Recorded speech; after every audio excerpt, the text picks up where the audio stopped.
When a candidate runs for president, the person he or she chooses for a running mate can make or break the election. After all, if something happened to the president, the vice president would have to take over. Some presidents have chosen well, clearly, and some have not. Keep reading to find out who were the 10 worst vice presidential running mates in U.S. history, including Sarah Palin on page 5, and why. 1. Thomas Eagleton Eagleton was prone to manic depression. Anthony Korody, Getty Images. You might never have even heard of Thomas Eagleton, George McGovern's running mate in 1972. No one wanted to try to defeat Richard Nixon, so McGovern had an uphill battle finding a running mate, according to BuzzFeed. After McGovern selected Eagleton, the media announced he was taking Thorazine, an antipsychotic, and the prescription was under his wife's name. McGovern found out that Eagleton was prone to manic depression and had suicidal tendencies. McGovern's 1,000% support of Eagleton morphed into him asking Eagleton to resign from the ticket. Next, a scandalous running mate too. John Edwards. He was also indicted for using campaign funds to hide the affair. Chris Hondros, Getty Images. The John Kerry campaign originally tried to get John McCain to run with Kerry, but that didn't happen. The campaign also tried to persuade Gov. Richardson to run, but that didn't happen, either. Kerry ended up choosing John Edwards, which he came to regret, according to BuzzFeed. So much, in fact, that he stopped talking to Edwards after the campaign.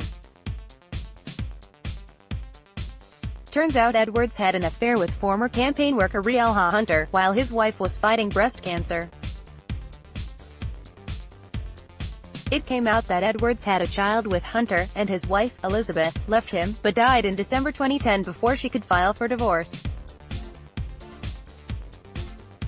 Next, terrible times 2-3.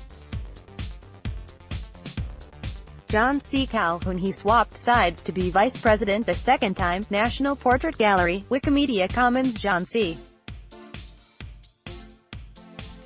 Calhoun was not only a two-time terrible running mate, according to BuzzFeed, he was a two-time terrible vice president.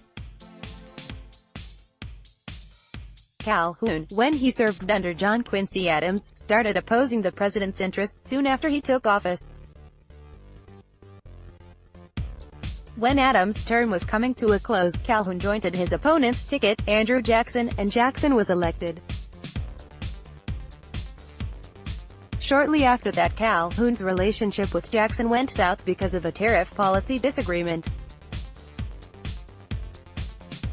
And things got worse when Calhoun and his wife opposed a marriage between Senator John Eaton and Peggy Timberlake, due to the fact that Timberlake's husband had just died. The scandal caused most of President Jackson's cabinet to resign. Next, this joke seriously backfired. For Geraldine Ferraro, she caused quite a stir with her comments. Don Emmert, AFP, Getty Images. When Walter Mondale chose Geraldine Ferraro as his running mate in 1984, it ended in disaster, according to BuzzFeed. Ferraro, in her third term as a member of the House of Representatives, was relatively inexperienced for the role, particularly when you compared her with her opponent, George H. W. Bush. But various women's groups had called for a female running mate and Mondale listened, but American women didn't respond with as much enthusiasm as Mondale expected. When an issue involving her tax returns being separate from her husband's came up, it was the first time in history that vetting of a husband, instead of a wife, took place. When Ferraro said her husband would not release his tax returns, she joked, "You people who are married to Italian men, you know what it's like." The Italian-American community was not amused and a media firestorm ensued. Next, possibly the worst of all 5. Sarah Palin. It was frustrating for everyone except late-night comedians. Darren Hawk, Getty Images. Sarah Palin, Alaska's half-term governor, is largely credited presidential candidate. Palin went on to become the subject of thousands of jokes and parodies, yet she remains a popular figure in the Republican Party. Palin seemingly couldn't answer simple questions during debates or interviews, according to BuzzFeed, and even went muted questions such as, "What newspapers do you read?" Because McCain's campaign focused on Barack Obama's inexperience, choosing the newbie Palin was a big mistake.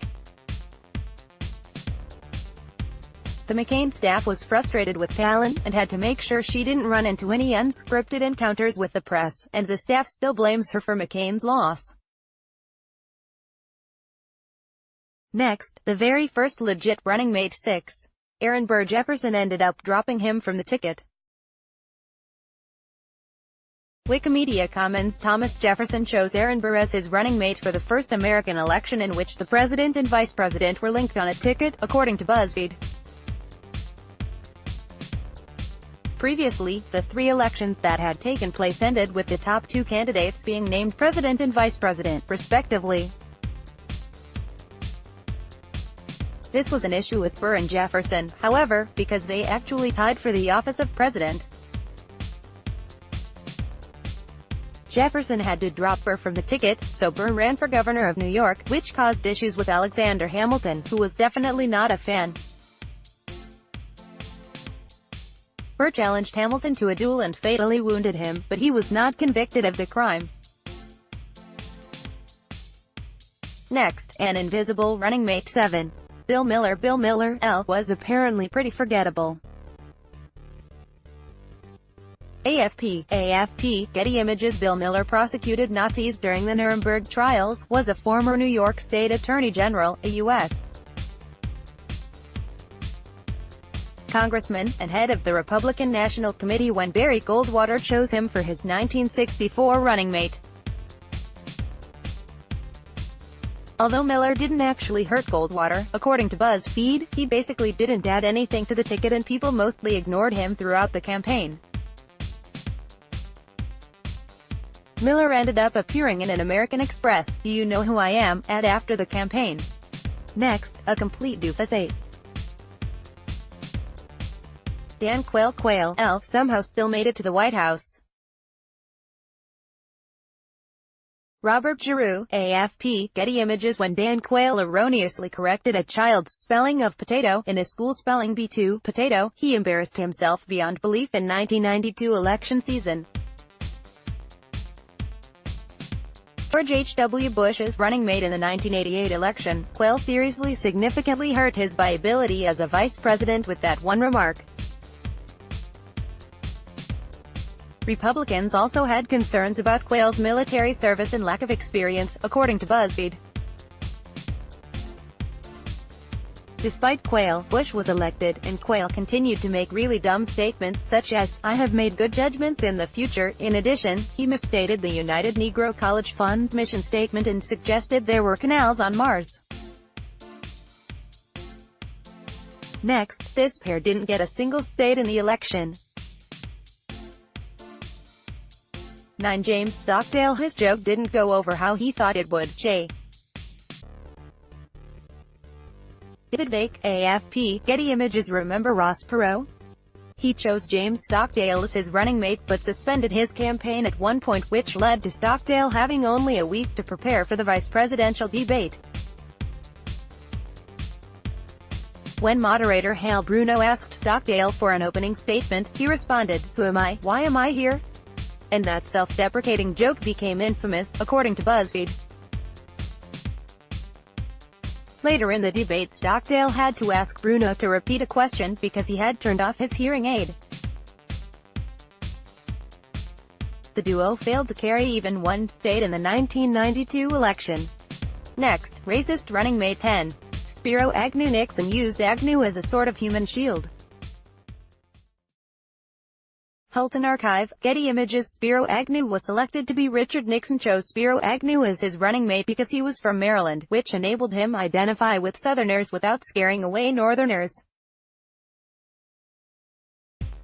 Too bad he scared away everyone else. Agnew used racial slurs on the campaign, he called a photographer a fat Jap, and criticized the nattering nabobs of the media and effete snobs. He remained popular among the Southern Republican base, however, so Nixon kept him on the ticket in 1972. That said, Nixon all but froze Agnew out of all White House goings-on. When staffer Ehrlichman asked Nixon why he kept Agnew on the ticket, Nixon said that with him as vice president that no assassin in his right mind would kill me. Agnew resigned during Nixon's second term, like many others, and the two didn't speak after that. Nixon's daughters requested that he did not attend their father's funeral. Read more. These are the presidents and vice presidents who are still living. Check out the cheat sheet on Facebook.